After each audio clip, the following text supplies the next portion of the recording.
Okay, तो एक company जो इनकॉर्पोरेट हुई है आउटसाइड इंडिया, जिसका शेयर सर्टिफिकेट रजिस्ट्रेशन कहाँ पे है? इंडिया में है। शेयर सर्टिफिकेट रजिस्ट्रेशन कहाँ पे है? इंडिया में है। तो ये फॉरेन कंपनी है कि नहीं है? तो कंपनी जो इनकॉर्पोरेटेड हुई outside India having place of business in India whether by itself through agent or electronic mean or any other activity, हमको बुक से ही देखना पड़ेगा। Let me check this foreign company IndiGo हो गया है, इंडिगो फॉरेन कंपनी। हाँ, ये having place of business by itself और थ्री फिजिकल और and conduct the business activity in India in any other manner। अब एसेंशियल कंडीशन क्या मस्ट भी कंपनी होनी चाहिए, कंपनी इनकॉर्पोरेटेड आउटसाइड इंडिया और company having place of business in India by physical और through any activity in India.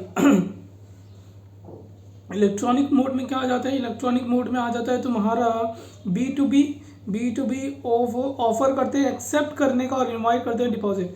या तो हम डिपॉजिट एक्सेप्ट करेंगे या तो हम इनवाइट करेंगे, ठीक है, और एक्वायर करेंगे डिपॉजिट और सब्सक्रिप्शन इन सिक्योरिटीज। और क्या करेंगे? एक्सेप्ट डिपॉजिट और इनवाइटिंग डिपॉजिट और एक्सेप्टिंग डिपॉजिट और सब्सक्रिप्शन इन सिक्योरिटीज।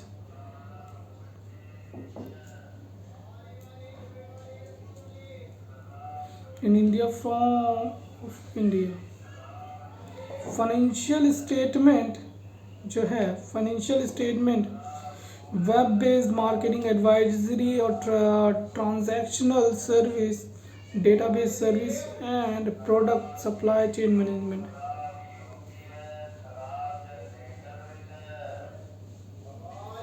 और फाइनेंशियल स्टेटमेंट के बाद आता है तुम्हारा ऑनलाइन सर्विसेज। अब इन चीज़ की ये देखो MTP नवंबर 21/2 में आया है। अब क्या कर इलेक्ट्रॉनिक मोड में क्या आता है? B2B आता है, ऑफर हम ऑफर करें या तो एक्सेप्ट करेंगे या तो डिपॉजिट करेंगे, एक्सेप्ट करेंगे डिपॉजिट करेंगे। Subscription of securities in India, financial statement जैसे वेब बेस्ड डिज़ाइनिंग हो गया, web based marketing advisory, transactional services, online services जैसे telemarketing, telecommunication, telemedicine, education and information research and all related data services, all related data services. Post examination question, तो ये सारे हैं। A company incorporated outside India having shareholder who are all Indians, जो shareholder सारे Indian हैं। तो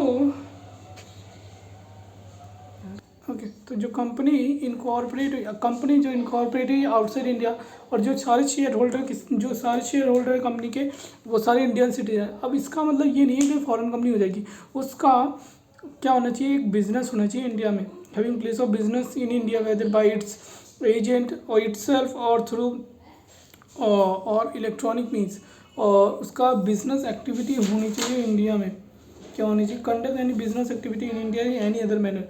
तो अब ये जरूरी नहीं है कि उस सारे शेयर होल्डर इंडियन सिटीजन ले रखे तो वो इंडियन होगी, वहाँ पे इंडियन का बिजनेस होना चाहिए, अदरवाइज ये फॉरेन नहीं होगी। ठीक है, नेक्स्ट क्वेश्चन।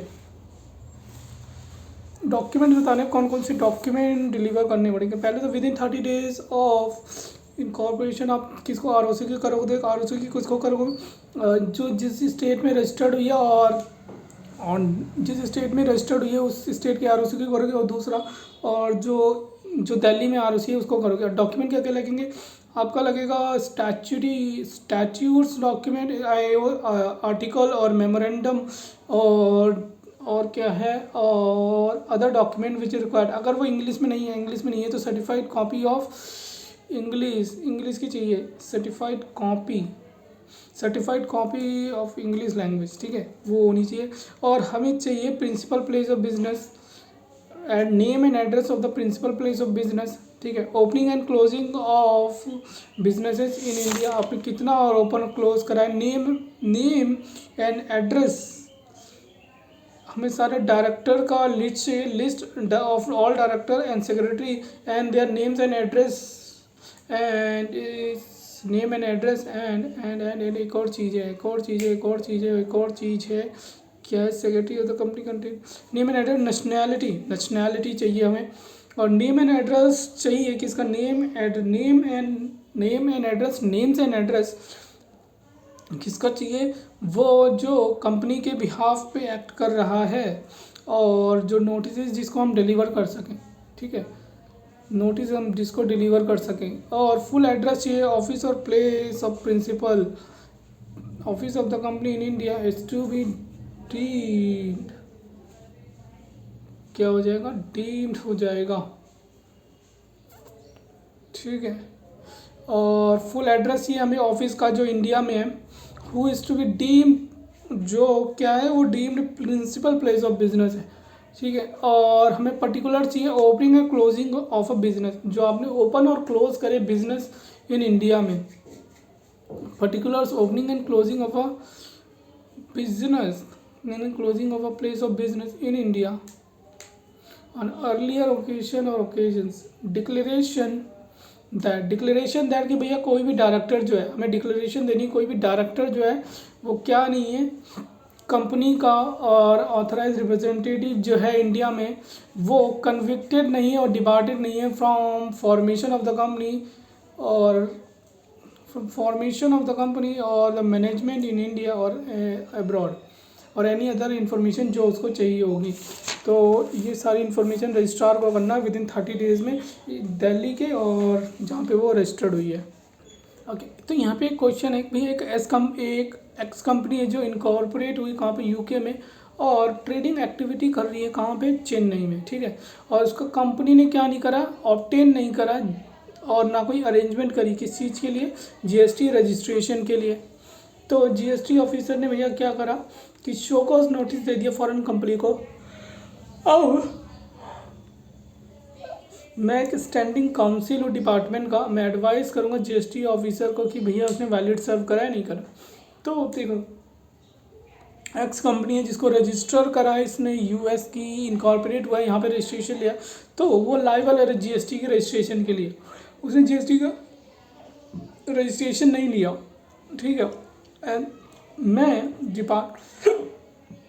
मैं एडवाइस करूँगा ऑफिसर को भैया कंटिन्यू कर दे, इशू कर दे, वो क्या कर दे, इशू कर दे कंपनी को कोटिंग द रेलेवेंट लॉज लिख दो भैया किस लिए आपको रजिस्ट्रेशन लेना है, ठीक है, फॉरेन कंपनी, और फाइल करे रिटर्न, ठीक है, मतलब किस लिए उसको रजिस्ट्रेशन लेना है और क्यों, और फाइल कर दे अपनी रिटर्न। तो मैं लिखूँगा भैया तुम्हें रजिस्ट्रेशन लेना क्यों, तभी तो मैं नोटिस दे रहा हूँ उसको।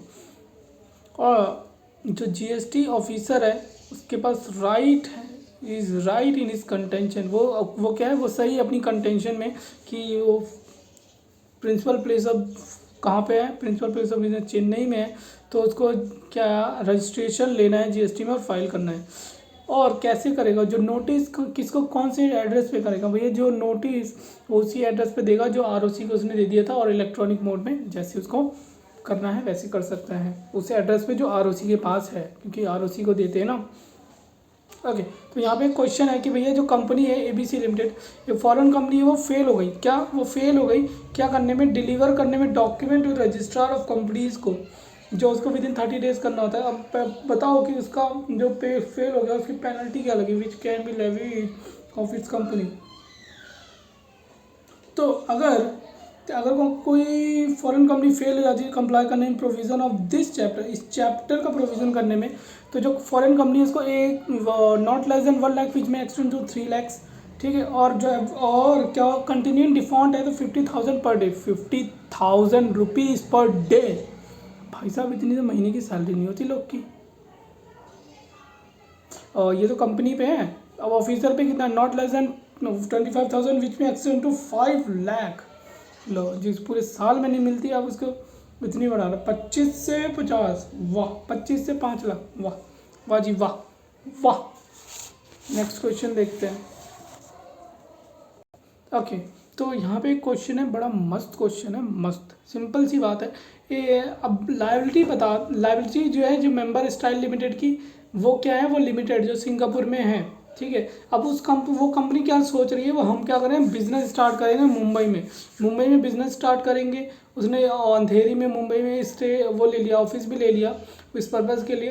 और जो पर्सन है जिसके पास जो इंचार्ज है ऑफिस का, वो मेरे से एडवाइस ले रहा है कि भैया मेरे को बता दो कि जो मुझे वो डिस्प्ले करना है कंपनी का नाम और बाकी चीज़ें मुंबई ऑफिस में और बिजनेस लेटर में क्या डिस्प्ले करना है, क्या चीज़ है, मेरे को बता दो। तो देखो भैया, अगर आप नई कंपनी इनकॉर्पोरेट कर रहे हो और यहाँ पे और फॉरेन कंपनी हो, तो आपको देखो पहले तो जो भी तुम्हारे डॉक्यूमेंट्स हैं उसमें जो भी तुम डिस्क्लोज करोगे वो पहले तो इंग्लिश लैंग्वेज में होगा। ठीक है, डिस्क्लोज करेगा वो इंग्लिश लैंग्वेज में होगा और विजिबल लेटर में होगा। और तुम्हें एक चीज़ ये भी रखनी पड़ेगी, जो लोकल लैंग्वेज है उसमें भी करना पड़ेगा तुम्हें। ठीक है, प्लेस ऑफ बिजनेस और फॉलोइंग प्लेसेस पे कहाँ कहाँ तुम्हें डिस्क्लोज करना पड़ेगा।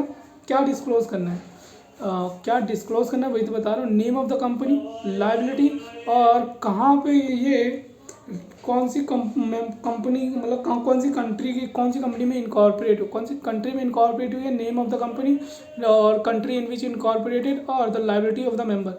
ये चीज़ें आपको बतानी है, ये चीज़ें आपको डिस्क्लोज करनी है इंग्लिश लैंग्वेज में और वर्नाकुलर लैंग्वेज में, लोकल लैंग्वेज में। और दूसरी चीज़ और आपको क्या करना है कि भाई जो भी सारे डॉक्यूमेंट है तो उसमें आप क्या लिखोगे, ये सारी चीज़ें लिखोगे। ठीक है, कहाँ पे लिखोगे, every place of business, outside every place of business, और डॉक्यूमेंट में, लेटर हेड पे, एवरी लेटर पे, बिल हेड पे, लेटर पेपर, नोटिस और अदर ऑफिशियल पब्लिकेशन, यहाँ सारी चीज़ें रखनी पड़ेंगी, आपको करनी पड़ेंगी। ठीक है, ओके। तो नेक्स्ट क्वेश्चन क्या है, नेक्स्ट क्वेश्चन ये है कि भैया बंदा क्या है, हमें डॉक्यूमेंट सबमिट करने होते हैं आरओसी के विदिन 30 डेज में from the date getting from the date, कौन सी डेट से, फ्रॉम द डेट जब इस्टेब्लिश कर लेता है बिजनेस इन इंडिया में। ठीक है, तो उसको डॉक्यूमेंट सबमिट करने होते हैं। अब डॉक्यूमेंट में देखो तो चार्टर डॉक्यूमेंट जिसमें MOA, AOA और अदर डॉक्यूमेंट होता है। अगर वो इंग्लिश में नहीं होता तो हम उसे इंग्लिश में कन्वर्ट करवाते हैं। ठीक है, और सर्टिफाइड करवाते हैं। तो अब ये यही पूछ रहे हैं सर्टिफाइड कौन करेगा, सर्टिफाइड कौन करेगा। जो भी ऑल द डॉक्यूमेंट जो भी फाइल करने हैं रजिस्ट्रार को, फॉरेन कंपनी को, इंग्लिश लैंग्वेज में होनी चाहिए। क्या होनी चाहिए, पहली बात तो इंग्लिश लैंग्वेज में होनी चाहिए। और अगर वो डॉक्यूमेंट इंग्लिश लैंग्वेज में नहीं है तो वो क्या करे, अटैच कर देगा ट्रांसलेशन ऑफ इंग्लिश लैंग्वेज जो ड्यूली सर्टिफाइड होगी in a manner given this rule, वैसे सर्टिफाइड होगी। अब कैसे सर्टिफाइड होगी, अब देखो कैसे सर्टिफाइड होगी। एक एडवोकेट से, एडवोकेट जो हाई कोर्ट में रिप्रेजेंट कर सकता है बिफोर हाई कोर्ट, अपीयर हो सकता है बिफोर द हाई कोर्ट, वो एडवोकेट जो अपीयर हो सकता है बिफोर हाई कोर्ट।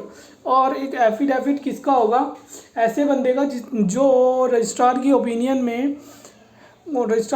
में उस बंदे को दोनों नॉलेज है, एक ओरिजिन की नॉलेज है, इंग्लिश की नॉलेज है। इन द इंस्टेंट केस तो रजिस्ट्रार के ओपिनियन में कॉम्पिटेंट पर्सन जो क्या कर सकता है, कॉम्पिटेंट पर्सन है जिसके पास ओपिनियन में नॉलेज है language of origin and the English language, दोनों की नॉलेज है। Related document with in India and shall be authenticate by person mention under the above rules, वो ऑथेंटिकेट होगा जो पर्सन मेंशन है अबव रूल में, उसी के अकॉर्डिंग ही होगा।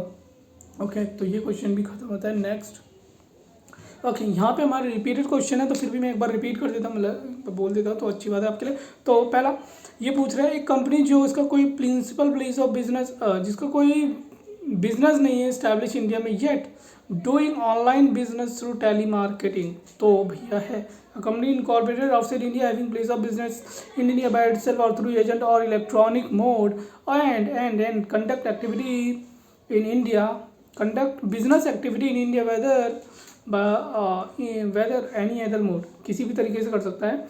और दूसरा क्या है, कंपनी, ये डेफिनेशन दी। अब मैं इलेक्ट्रॉनिक में आ जाता है, मैं B2C ट्रांजेक्शन्स आ जाती हैं। तुम्हारा क्या हो जाता है, एक्सेप्ट करना डिपॉजिट और क्या करना है, डिपॉजिट एक्सेप्ट करते हो और डिपॉजिट इनवाइट करते हो कहाँ से, फ्रॉम इंडियन सिटीजन से, फ्रॉम सिटीजन ऑफ इंडिया, ठीक है। और क्या करते हो आप, ऑनलाइन ऑनलाइन सर्विसेज देते हो, telemarketing, telecommunication, telemedicine और एजुकेशन भी सब कुछ टैली होने लगा है, और इंफॉर्मेशन रिसर्च और all related data which can be provided through electronic mode, ठीक है। तो ये सारी आ जाती है। तो पहली वाली तो आपकी हो गई, ये क्या है, ये फॉरेन कंपनी। दूसरा, company incorporated in India, employees agent, उसका कोई business principal place of business नहीं है इंडिया में, तो वो फॉरेन कंपनी नहीं है। और जो company incorporated outside India, share holder, हाँ ये नहीं होगी अगर उसका कोई बिजनेस इंडिया में नहीं है। सब्जेक्ट में लगा दूंगा, अगर बिजनेस इंडिया में है तो आप बिल्कुल फॉरेन कंपनी, अदरवाइज नहीं है। Next question. ओके, तो एक और क्वेश्चन है फिर से पेनल्टी वाला, बिल्कुल आपको याद है कौन सी पेनल्टी, 3 सेक्शन बता दो कौन सी पेनल्टी है। अरे यार ये सेक्शन क्यों नहीं याद होते मेरे को। 92 में 2x है और एक बढ़ा दो 3x है। 3x मतलब कंपनी को देनी पड़ेगी नॉट लेस देन 1 लाख विच में एक्सटेंड टू 3 लैक्स, और है कि एंड है, क्या है, एंड है 50,000 पर डे कंटिन्यूइंग डिफॉल्ट होगा तो, और ठीक है। और फिर आ जाते हैं ऑफिसर पे नॉट लेस देन 25,000 रुपीज़ विच में एक्सटेंड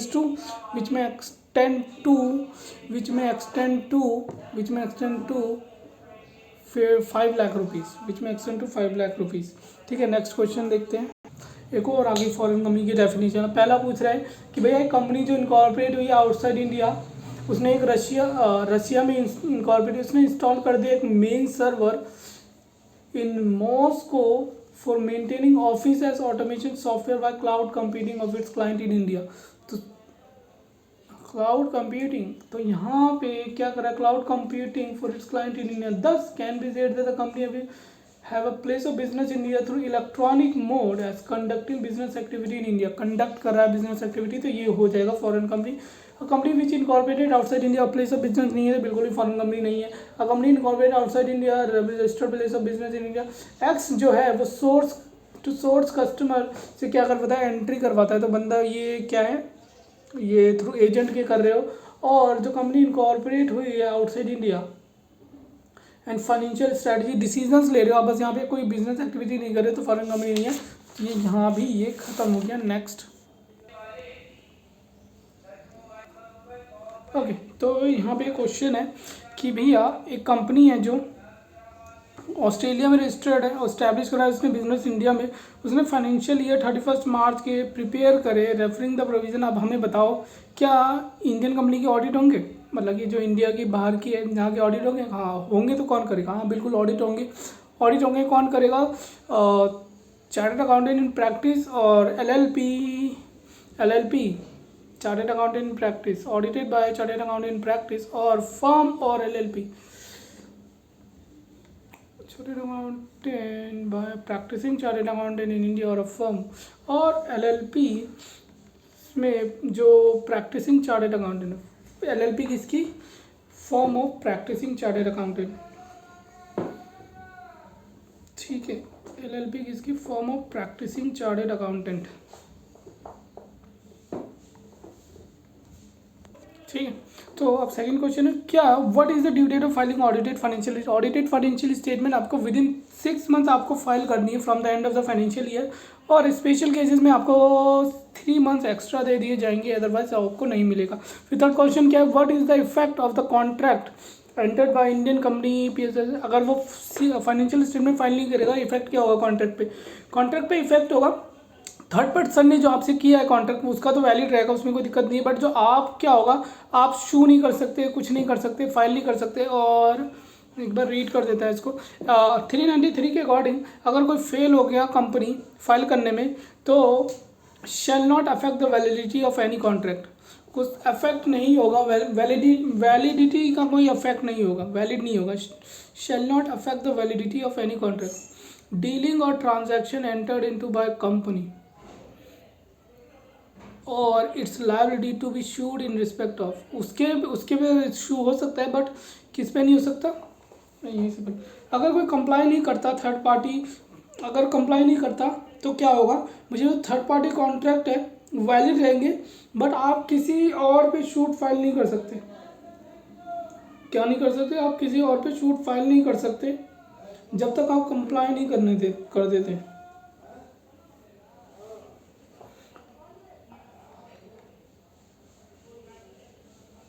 ठीक है। और फोर्थ क्वेश्चन क्या है, इन विच, कौन से ई फॉर्म में, FC4 में जाएगा, FC4 में जाएगा, और file with the registrar FC4 में जाएगा with in 60 days, with in a period of 60 days of इस फाइनेंशियल ईयर में 30th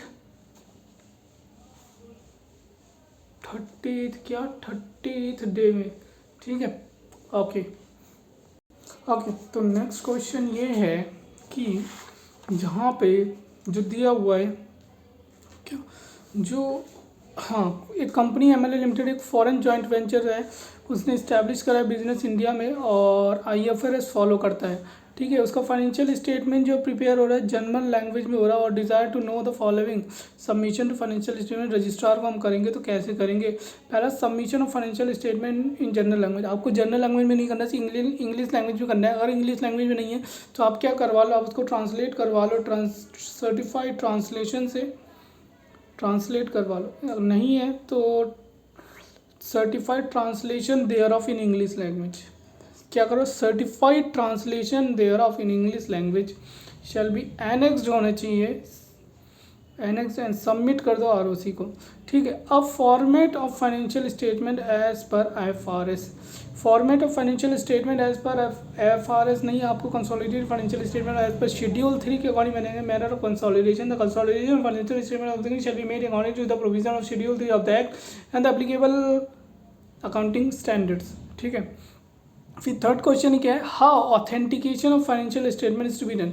फाइनेंशियल स्टेटमेंट कैसे ऑथेंटिकेट होगा, अगर आप इंडिया में करवाओगे तो किससे करवाओगे, लीगल प्रैक्टिशनर जो इंटाइटल है किसमें अपीयर होने के लिए, एनी हाई कोर्ट अपीयर हो सकता है, कैन अपीयर हो सकता है बिफोर एनी हाई कोर्ट, और एफिडेविट ले लो उससे, एफिडेविट ले लो उससे कि जिसको ROC की ओपिनियन में इस बार ये कॉम्पिटेंट है और इसके पास नॉलेज है किस चीज़ की, एक ओरिजिनल लैंग्वेज की और इंग्लिश लैंग्वेज की, दोनों की। An affidavit competent person having an opinion of the registrar adequate knowledge of language and original language. अब यहाँ पे हम एक और व्यू ले सकते हैं कि हम कहाँ से ऑथेंटिकेट करवा रहे हैं, जर्मन से ही करवा रहे हैं, तो भैया उस बंदे से ऑथेंटिकेट करवाओ, एक नोटरी पब्लिक से करवा लो, जो company incorporate is in incorporated notary public of the country way, जहाँ पे उस नोटरी से करवा लो जहाँ पे कंपनी इनकॉर्पोरेट हुई है, और official having custody of original, मतलब हमें 2 बंदों का साइन चाहिए। ठीक है। 2 बंदों का साइन चाहिए अगर आप आउटसाइड करवाओगे तो। पहला, एक तो नोटरी हो गया आउटसाइड इंडिया वाला जहाँ पे जिस कंपनी में कंपनी इनकॉर्पोरेट हुई है, दूसरा है official custody of original document, मतलब जो क्या जिसका आपने वो करवाया है, क्या कहते हैं, जिसका कॉपी करवाया, इंग्लिश में कॉपी करवाया, इंग्लिश में क्या करा है, ट्रांसलेट करवाया है, तो जो भी ओरिजिनल है जिसके पास भी है उससे सिग्नेचर ले लो कि भैया हाँ हमने करवाया है तुमसे। ठीक है। चौथा क्वेश्चन क्या है, whether the document can be submitted registrar at Mumbai. कहाँ है, यहाँ पे मुंबई बोला है इसने कहीं पे, ऑफिस लोकेटेड इन मुंबई, तो क्या आपको मुंबई को करना है, नहीं, दिल्ली के ROC को करना है, मुंबई को नहीं करना। पर मैं यहाँ पे कन्फ्यूज़न है कि भैया दिल्ली, हमें दोनों को कर दो यार। According to the companies act shall deliver to registrar having jurisdiction over New Delhi, document available can not be submitted registrar at Mumbai. ये मेरे को सेक्शन देखना पड़ेगा। ओके, तो हमारे पास एक क्वेश्चन आया है, न्यू गैलेलियो लिमिटेड एक फॉरेन कंपनी है जर्मनी में एंड इस्टेब्लिश कर लिया उसने बिजनेस मुंबई में। एक्सप्लेन करो relevant provision of companies act 2013 and rules made there relating to preparation and filing of financial statement as also document to be attach along with. तो document आपको जो attach करने वो बता दिए कि मतलब चार्टर्ड होता है और बाकी चीज़ें होती हैं, कौन डायरेक्टर है, कहाँ पे क्या नाम है उनका, और रिप्रेजेंटेटिव कौन है, प्रिंसिपल प्लेस ऑफ बिजनेस है, कितने आपने ओपन करे क्लोजिंग करे बिजनेस इन इंडिया। ठीक है, अब बताना कि document to be and attached along with financial statement as per company. आपको क्या क्या डॉक्यूमेंट लगाने हैं financial statement, document required to be attached with financial statement, CFS लगाने, latest consolidated financial statement, statement of related party transaction specified in a particular, statement of repatriation of profit showing specified particulars. मतलब latest CFS लगाना है ना, latest CFS लगाना है, consolidated financial statement और parent company and submitted to prescribe authority in the statement. Latest consolidated financial statement of parent की CFS लगानी है as submitted to prescribe authority in the country, जो आपने अपनी कंट्री में सबमिट करा है in the prevailing the let of country. और statement of related party, CFS बताने हैं, रिलेटेड पार्टी की ट्रांजैक्शन बतानी है, फिर आपने कितना पैसा वापस लेके गए हो, repatriate profit showing the particular, statement of transfer of fund showing specified particular, transfer कितना करा है आपने फंड। और FC3 में आप शो कर दो all place of business establish or the time for filing 6 months from the close of the financial year applicable of the company, the time extended by ROC maximum 3 months, 6 months plus 3 months। अब सुन लो एक और बार मैं बता देता हूँ क्या क्या होगा। आपको पहले CFS फाइल कर लें, CFS के साथ रिलेटेड पार्टी ट्रांजैक्शन की चीज़ फाइल करनी। जब रिलेटेड पार्टी ट्रांजैक्शन कर दोगे तो और क्या होगा, और आपको करना है कि आप कितना पैसा रिपैट्रिएशन ऑफ प्रॉफिट अपनी कंट्री में ले गए, statement of repatriation of profit, statement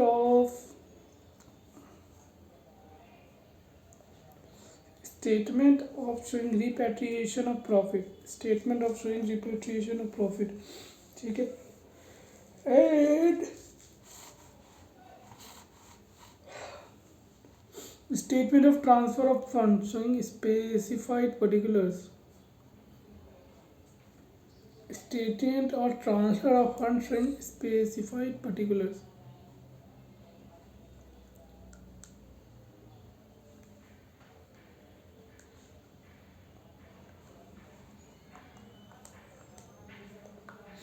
पहली CFS related party, repatriation in a specified particular showing specified repatriation of profit showing specified particular, statement of transfer of fund, statement of transfer of fund कितना transfer करा है, और the time limit आपको 6 महीने के अंदर file करना है। All the place of business, FC3 में बताओगे सारे कितने प्लेस ऑफ बिजनेस हैं आपके। ठीक है, फिर नेक्स्ट क्वेश्चन देखते हैं। ओके, ये थोड़ा सा अलग मिला है तो मैं इसको रीड कर लेता हूँ एक बार। देखो, ये पूछ रहे हैं जब आप इंडिया में इशू करोगे, क्या करोगे, कंपनी इनकॉर्पोरेट करोगे तो कौन कौन सी चीज़ें आप प्रोस्पेक्टस में इशू करोगे। पहली चीज़ आपको कॉन्स्टिट्यूशनल डॉक्यूमेंट ऑफ कंपनी का, कॉन्स्टिट्यूशनल डॉक्यूमेंट कंपनी का। दूसरा, कौन से लॉ के अंडर फॉरेन कंपनी इनकॉर्पोरेट हुई है, कौन से लॉ के under foreign company incorporate, constitutional document कौन से लॉ के अंडर फॉरेन कंपनी इनकॉर्पोरेट हुई है। और तीसरा, वो प्लेस इंडिया में, वो प्लेस जो इंग्लिश लैंग्वेज में प्रेजेंट है, वो कॉन्स्टिट्यूशन डॉक्यूमेंट कहाँ पे है, कहाँ पे रखा है वो कॉन्स्टिट्यूशन डॉक्यूमेंट इंडिया में, है ना, इंडिया में कहाँ पे रखा है कॉन्स्टिट्यूशन डॉक्यूमेंट वो इंग्लिश लैंग्वेज में। और चौथा, कौन सी कंट्री इंडिया में कब इनकॉर्पोरेट हो गई, date on which country in which company is incorporated to be incorporated, कौन सी कंट्री में इनकॉर्पोरेट हुई थी। ठीक है, date on which and country in which company incorporated, और द लिस्ट ऑफ प्लेसेस, कितना प्लेस है, list of place of business in India.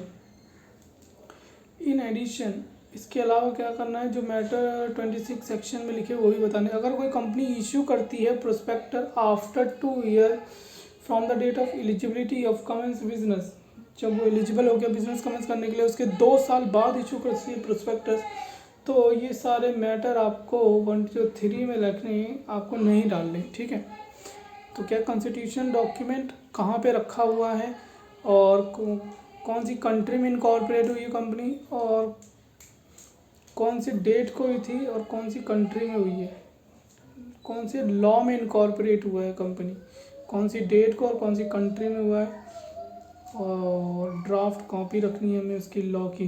ठीक है, ये हो गया। ओके, तो ये एक प्रोविज़न रह गया था जो प्रोस्पेक्टस का नहीं आया था। तो क्या क्या है, कंपनी प्रोस्पेक्टस तब तक इशू नहीं कर सकती जब तक ये सारी चीज़ें नहीं होगी। क्या नहीं होगा भैया, क्या क्या ये सारी इन्फॉर्मेशन होगी। कंपनी कहाँ इनकॉर्पोरेट हुई है, कंपनी इनकॉर्पोरेट आउटसाइड इंडिया हुई है, कंपनी टू बी, अच्छा सॉरी, ये कंपनी दे सकती है, प्रोस्पेक्टस इशू कर सकती है जो कंपनी बाहर आउट इनकॉर्पोरेट हुई है। जो कंपनी बाहर इनकॉर्पोरेट होगी और फॉरेन कंपनी जो इनकॉर्पोरेट हो गई है उसका प्लेस ऑफ बिजनेस इंडिया में है, और फॉरेन कंपनी जो इनकॉर्पोरेट होगी उसका प्लेस ऑफ बिजनेस इंडिया में होगा, और फॉरेन कंपनी जो इनकॉर्पोरेट हो गई है जो स्टैब्लिश करेगी place of business in India, तो मतलब कि सारी कंपनी कर सकती है, कोई दिक्कत नहीं है। ठीक है, अब इसमें क्या होगा, कॉन्स्टिट्यूशन डॉक्यूमेंट होगा कंपनी का, और कौन सी कंपनी कौन से लॉ में इनकॉर्पोरेट हुई थी, कौन से साल में इनकॉर्पोरेट हुई थी तो कंपनी, और किस जगह पे उसका कौन सा डॉक्यूमेंट पड़ा हुआ है, कॉन्स्टिट्यूशनल डॉक्यूमेंट रखा हुआ है इंग्लिश लैंग्वेज में इंडिया में, और कौन सी डेट को वो कंपनी इनकॉर्पोरेट हुई थी, और द लिस्ट ऑफ प्लेसेस कहाँ कहाँ इंडिया में बिजनेस है उसका। अगर कंपनी को इनकॉर्पोरेट हुए इंडिया में 2 साल से ज़्यादा हो गए तो उसमें प्रोस्पेक्टस की कोई ज़रूरत नहीं है, आप ऐसे ही रेज कर सकते हो। इफ़ कंपनी, अगर वो प्रोस्पेक्टस आप 2 साल बाद इशू करते हो तो आप ये सारी ज़रूरत नहीं है ये चीज़ें। अगर आप क्या करते हो 2 साल बाद इशू करते हो प्रोस्पेक्टस तो ये सारी चीज़ें ऐड करने की ज़रूरत नहीं है। और अगर ये चीज़ें वाइड हो जाएंगी, अगर कोई भी कंडीशन लगाते हो कि भैया बाइंडिंग हो जाएगा एप्लीकेंट पे, सिक्योरिटी के लिए आपको कंप्लाई करना पड़ेगा, कोई कंडीशन इम्प्यूट करते हो तो ये वाइड हो जाएगा भैया, ख़त्म, प्रोस्पेक्टस ख़त्म तुम्हारा। और ये प्रोस्पेक्टस मतलब आपको अप्लाई नहीं होगा, मतलब प्रोस्पेक्टस आपको इशू नहीं करना। अगर आप एग्जिस्टिंग शेयर होल्डर को दे रहे हैं शेयर्स, अगर आप एग्जिस्टिंग शेयर होल्डर को दे रहे हो, लिस्टेड है और क्या कर रहे हो आप, same class of security issue कर रहे हो तो भी नहीं देना। अगर कंपनी क्या हो गया, फॉर्म और टू बी फॉर्म तो फिर लग जाएगा। अगर कंपनी फॉर्म हो गया तो टू बी फॉर्म होगी तो वहाँ पे आपको इशू करना पड़ेगा। Provision expert 388, provision of expert consent. अब एक्सपर्ट कंसेंट क्या है, क्या फॉरेन कंपनी क्या करेगी, वो क्या नहीं करेगी, वो प्रोस्पेक्टस इशू नहीं करेगी, अगर जो एक्सपर्ट का ओपिनियन है उसने क्या कर लिया, उसने अपना ओपिनियन दिया ही नहीं, और उसने दिया था बट उसने विड्रॉ कर लिया तो वो प्रोस्पेक्टस इशू नहीं करेगी। और कोई इफेक्ट नहीं होना चाहिए, कोई बाइंडिंग इफेक्ट नहीं होना चाहिए एप्लीकेंट पे,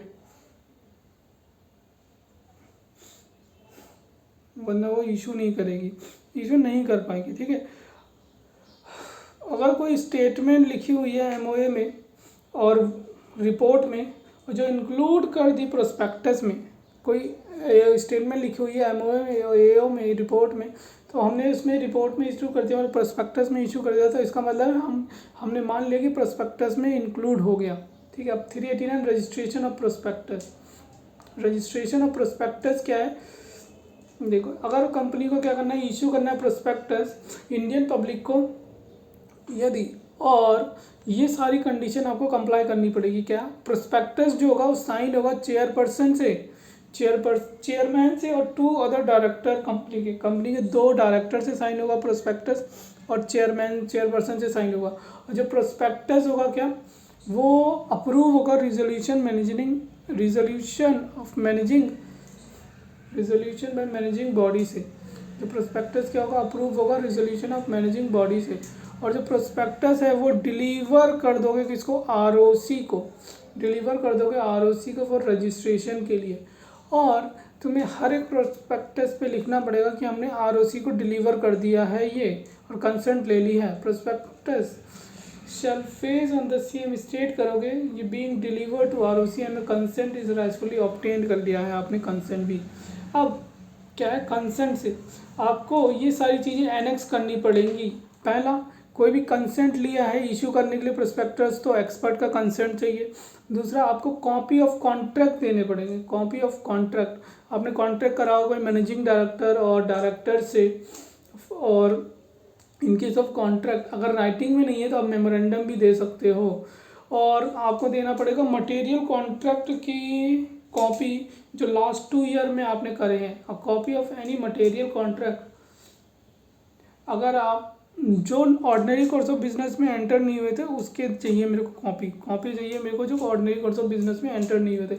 और मुझे कॉपी चाहिए किसी अंडर राइटिंग एग्रीमेंट की, और मुझे कॉपी चाहिए पावर ऑफ अटर्नी अगर प्रोस्पेक्टस साइन हुआ है ऑथराइज एजेंट से, ऑथराइज एजेंट ऑफ डायरेक्टर। तो यहाँ पे ख़त्म होता है। इससे अच्छा तो मैं इसमें से ही पढ़ लेता, मेरे को ज़्यादा चीज़ें भी नहीं थी इसमें, शुरू से लेके एंड ख़त्म। ओके, तो मिलते हैं आपको नेक्स्ट क्लास में। यहाँ पे चैप्टर 1 ख़त्म होता है, चलिए ज़्यादा वैसे। Okay, bye.